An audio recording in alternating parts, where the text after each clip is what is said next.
pero muy buenos días. Que el Dios del amor y de la paz te bendigan a ti y a los tuyos. Que hoy sea un día maravilloso. Que hoy puedas entender el mensaje de Dios en tu vida. Que durante estas fiestas de Adviento, de regocijo espiritual, puedas entender el mensaje de Dios. Puedas entender lo que Dios quiere de ti y de mí. Ayer celebrábamos la fiesta de la Virgen de Guadalupe, en su advocación de Guadalupe, patrona de América Latina. Y en ella encontramos la dulzura de Dios. En la simple figura de una mujer encontramos la figura de Dios. En la simple figura de una mujer podemos encontrar la dulzura de Dios.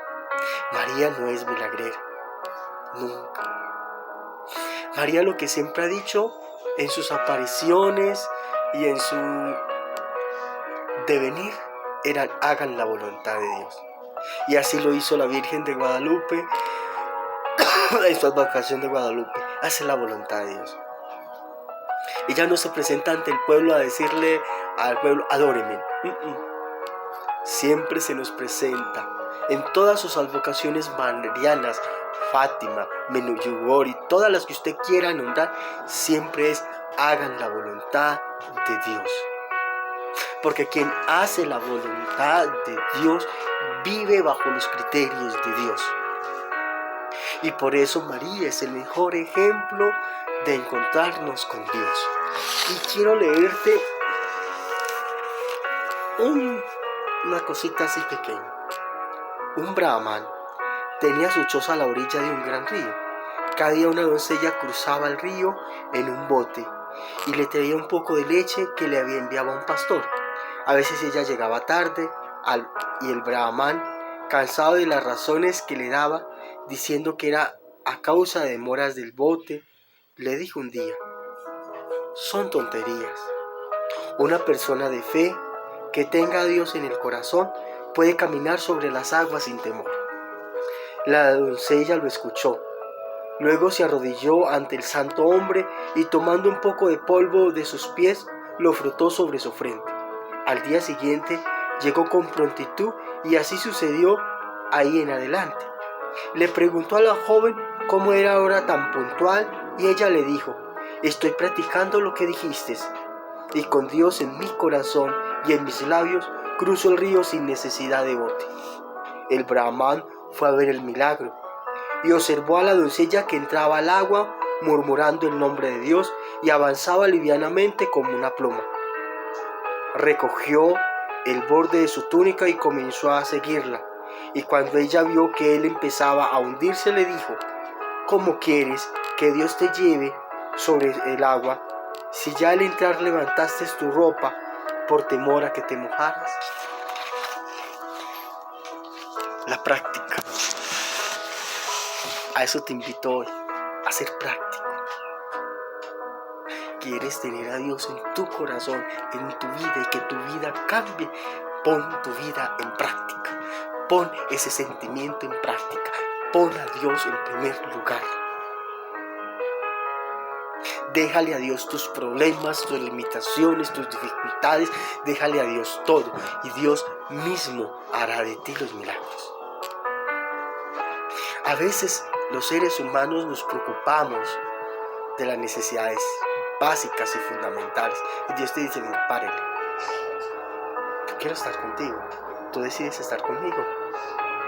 Por eso usted va a encontrar en el Apocalipsis que muchos hablan del Apocalipsis, del fin del mundo, pero leen eso, pero nunca van a leer lo que Dios dice: yo quiero entrar, yo toco a la puerta. Quien quiera, yo toco la puerta, me abre y yo entraré y cenaré con él. La invitación de Dios es que Él quiere entrar por la puerta. Él no es como los demás que entran y te roban y te saquean tu tranquilidad, tu paz, tu forma de pensar. Nunca, Dios nunca hará nada para atropellarte. Pueden decir todo lo que quieran, pueden inventarse en cosas todas las que quieran, Pueden inventarse en teologías de la prosperidad, teologías de pendejadas, pero un verdadero cristiano ve en Dios el reflejo de la verdad. Un verdadero cristiano y un verdadero hijo de Dios no critica ni juzga las formas de pensar de otro, sea en la católica, sea en la cristiana, pentecostal, sea en la religión que se sea, en las expresiones de fe hoy cristianas que hay por todo lado. Una verdadera fe cristiana no juzga ni condena. Una verdadera fe cristiana verdaderamente ayuda. Y nos sentamos unidos en una mesa a compartir. Esa es la diferencia entre un verdadero cristiano y uno que se cree seguir a Jesús. Porque hoy muchos dicen seguir a Jesús, pero no lo siguen. Porque no lo saben vivir. Porque muchos de hoy hablan de sus expresiones de fe. De sus fes baratas, diría yo. Esas fe que simplemente están llenas de emocionalismo. Cuando yo no sé qué, y empiezan con tanta idiotez. No, Dios no es eso. Dios es aquel que en su corazón no defiende una institución. Dios es aquel que te ama tal como tú eres. En tu realidad humana tal como tú eres. Y a eso te invito hoy.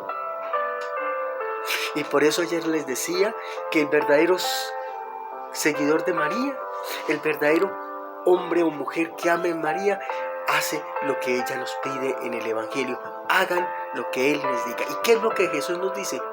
Hacer la voluntad del Padre. La contemplación, la oración y la vivencia. La contemplación, la oración y la vivencia. Yo tengo que vivir mi oración. Lo que yo contemplo en la naturaleza tengo que hacerlo visible. Dios no quiere de ti ni de mí cosas raras. Dios quiere de ti y de mí lo sencillo, lo cotidiano. A eso te invito hoy, a que medites, a que pongas atención, a que te descubras en un Dios de amor, en un Dios de libertad, en un Dios que te sana, en un Dios que te transforma, en un Dios que cambia la historia cuando tú lo permites. Se nos acerca ya muy pronto el nacimiento. Ya el lunes estaremos iniciando con el primer día de la novena. Las novenas de Navidad. Las novenas que nos incitan a empezar un proceso de 9 días para comprender el valor del nacimiento de Jesús. Para comprender el valor del nacimiento de Jesús. No porque Jesús vuelva a nacer. Pilas con eso. Es para comprender el valor del nacimiento de Jesús en nuestra salvación. Es contemplar el anuncio del Evangelio en el nacimiento y vivirlo. Eso se llama querísima. El querisma es ver a Jesús ahí, en el Evangelio. Coger este librito, y coger y decir, por ejemplo, leerme San Lucas con alegría y con esperanza y decirme, venga, ¿qué quiere Dios de mí? Entonces me voy a leer el Evangelio de San Lucas y digo, en aquel tiempo en que Herodes era el rey de Galilea, del país de los judíos, vivía un sacerdote llamado Zacarías, perteneciente al turno de Abías. Su esposa llamaba Isabel, descendía de Aarón. Los dos eran justos delante de Dios y obedecían sus mandatos. Mira, no tengo gafas porque la verdad no compré gafas, pero mire lo lindo. Dice, si yo medito la palabra de Dios, si yo la vivo, mire, yo digo, en aquel tiempo en que Herodes era el rey de los judíos, vivió un sacerdote llamado Zacarías, perteneciente al turno de Abías. Su esposa llamada Isabel, descendiente de Aarón.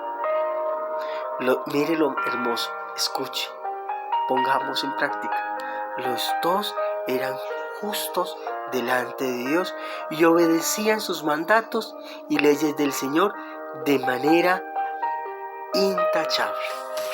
Qué hermoso. Los dos obedecían a Dios de manera intachable. ¿Somos intachables ante Dios? No ante los hombres. Los hombres te van a juzgar y te van a volver pichuca, como dicen algunos.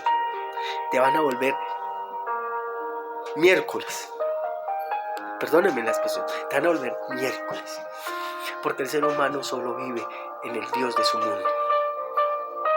Sean que se llamen cristianos o católicos, pentecostales o trinitarios, testigos de Jehová o adventistas, muchos solo son de esto. Pero quien obedece la palabra de Dios, quien vive la palabra de Dios, es una persona sencilla, tranquila, sin egoísmo, sea de la religión que se sea. Vive conforme la voluntad de Dios, y es lo que Dios quiere de ti y de mí. Miren lo que decía, y se lo pueden encontrar en el capítulo 1 del Evangelio de Lucas. Miren lo que decía: eran justos delante de Dios y obedecían sus mandatos y leyes del Señor de una manera intachable. La gran pregunta para nosotros hoy es eso: ¿vivimos a Jesús? ¿Lo amamos? ¿Somos verdaderamente cristianos o somos cristinos? Seamos de la iglesia que seamos. ¿Somos cristianos o cristinos? Aquellos que nos llamamos cristianos por nombre o aquellos que verdaderamente vivimos lo que Jesús nos pide. Y era lo que yo le digo a muchos: cuando hay Padre, yo rezo Santo Rosario, te felicito. Pero ¿lo vives? ¿Lo practicas? ¿Lo haces parte de tu vida diaria con amor? No simplemente como una oración más de recorrido. Padre nuestro que estás en el cielo, santificado sea tu nombre, venga a nosotros tu reino, hágase tu voluntad. Oh Dios te salve María, llena eres de gracia, el Señor es contigo. María no quiere nada de eso. María, ¿qué quiere? Hagamos la voluntad de Dios. María, ¿qué desea de nosotros? Que hagamos la voluntad de Dios. Y en la advocación que ayer se leía de la Virgen de Guadalupe, era lo que la Virgen siempre nos dice y nos repite: hagamos la voluntad de Dios. ¿Y cómo es hacer la voluntad de Dios? Vivirlo. Que mi vida transpire a Dios, que mis actos transpiren a Dios, que mi forma de ser transpiren a Dios, que no necesitamos decir palabras, ni coger un libro, ni coger una Biblia y ponerla aquí debajo o nada, sino que mis actos, mi vida, transpire a Dios. Padre, somos pecadores. Gracias a Dios somos pecadores, nadie es santo. Padre, entonces de lo que es, los santos fueron aquellos que delante de todo se privaron de sí mismo, de su orgullo, de su soberbia, de su altanería, de su vida, y simplemente seguían a Dios. Y vivían conforme a la voluntad de Dios. Amaban a Dios, vivían en Dios y eran felices. Aprendieron que la vida siempre tenía dificultades para enfrentarse. Lloraban, reían, soñaban. La voluntad para seguir a Dios es un ser humano común y corriente. Decía Francisco, el Papa Francisco, que hoy se necesitan santos de zapatillas y jeans, o jeans que les llaman, no sé, o jeans. Hombres y mujeres comunes que deseen encontrarse con un Dios, que no buscan primeros puestos, sino que son serviciales, que su oración es la contemplación, que la única mirada es hacia Dios, y ante el ser humano, si le pueden servir, lo hacen con amor. Así el ser humano los golpee, los maltrate, los insulte, los ultraje. Un verdadero discípulo de Dios, un verdadero seguidor de Jesús, hace la voluntad de Dios. No haciendo bobadas o idioteces, no, viviéndolo. Que cuando alguien te mire por la calle diga: este hombre o esta mujer hace la voluntad de Dios. Este hombre o esta mujer hace la voluntad de Dios. Este abuelo que está allí hace la voluntad de Dios. Mire, yo conozco gente que no es estudiada, campesinos totalmente alejados de la civilización, y a cualquier hombre o mujer que ven por ahí le ofrecen un vaso de agua, le dan de comer, lo atienden. Y a veces los que somos formados en la palabra de Dios somos más malos, y discúlpenme lo que voy a decir, somos más malos que aquellos que ni saben leer ni saben escribir, pero sí hacen la voluntad de Dios. Son aquellos que te ven cansado y te dan un vaso de agua sin conocerte. Hoy nosotros miramos a quien le ofrecemos algo. Si a quien le ofrecemos un pedazo de pan, a quien le ofrecemos, porque hoy somos de conveniencia y es lo que nos dice el Evangelio. ¿De qué te sirve servir al que te sirve? Si ya tienes su recompensa. Sirve al que no te puede pagar nada. Eso nos dice el Evangelio. A eso hoy te invito. Meditemos en verdad. Meditemos el Evangelio. Vivámoslo. Que la palabra de Dios en nosotros sea meditar, sea contemplarlo, sea vivirlo, sea expresarlo de maneras con actos, de una verdadera manera. Es el acto de amor. Feliz día. Y como dice la Virgen María, que hagamos la voluntad de Dios. Bajo tu amparo me acojo, Madre de Dios, no desprecie la oración que te dirijo en mi necesidad. Antes bien líbrame de todo peligro, Virgen gloriosa y bendita. En el nombre del Padre, del Hijo y del Espíritu Santo. Amén.